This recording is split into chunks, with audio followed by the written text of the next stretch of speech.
This is the daily briefing of the Israeli Citizen Spokespersons Office.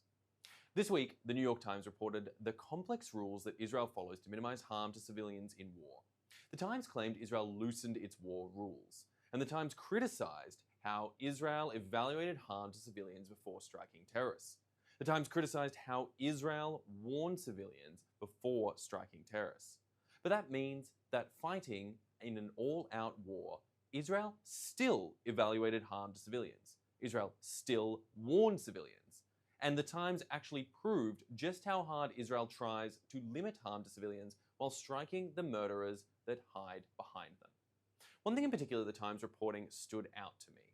The Times reported that Israel made changes to its rules at 1 p.m. on October 7th, 2023.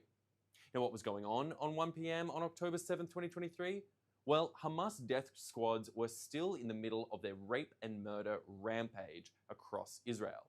Hostages were still being taken captive and hadn't yet arrived in the Hamas terror dungeons. And on October 7th, 2023, Israel faced an existential threat. Hamas murdered over 1,200 people that day. If not stopped by Israeli soldiers and citizens, Hamas would have murdered many, many more. But even so, Israeli soldiers don't just meet international standards, they continue to exceed them. Even military experts like Major Andrew Fox and Colonel John Spencer have shared that Israel set the gold standard for combat against an enemy intentionally embedded in and under dense urban areas, as Hamas does in Gaza.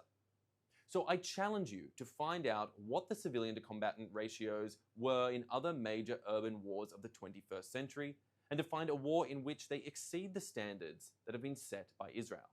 Remember, Israel is trying to minimize the death toll to take out Hamas, while Hamas's goal is to maximize that same death toll in order to serve their own goals. Do you know who else is telling on themselves? Ireland. Ireland asked to legally redefine genocide so that they can accuse Israel of perpetrating it. But that means Ireland knows Israel is not now guilty of that most heinous of crime. Genocide is defined as needing intent to destroy a group.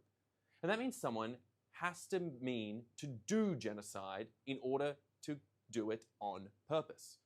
Ireland's request to the International Court of Justice, well, they asked, the perpetrator does not need to have as his purpose the commission of genocide.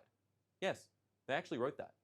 Genocide was coined by a Jewish scholar to describe the Nazi Holocaust of the Jewish people, and the Nazis had a plan to try to destroy the Jewish people, and they carried out that plan. Ireland knows Israel has no plan to destroy anyone, so Ireland wants to change the law so that they can accuse Israel anyway. Of course, there is no evidence of Israel destroying any group other than Hamas, with or without intent. And even Hamas's fake numbers claim 45,000 Gazans have been killed in a war out of a total 2.1 million Gazans currently living in the Strip. Now, even Hamas acknowledges that some, as yet undefined by them, portion of the dead are in fact Hamas combatants.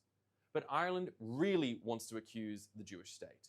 And accusing Israel of genocide gives Hamas leeway to again try to enact their explicitly genocidal attacks on Israel again and again. Well, I'd like to thank you for watching. That is all we have time for today. And thank you so much for tuning in. A Shabbat Shalom to all. We will be back next week at 3 p.m. Israel time and 8 a.m. on the US East Coast. I'm Westropp-Evans. Thanks for watching.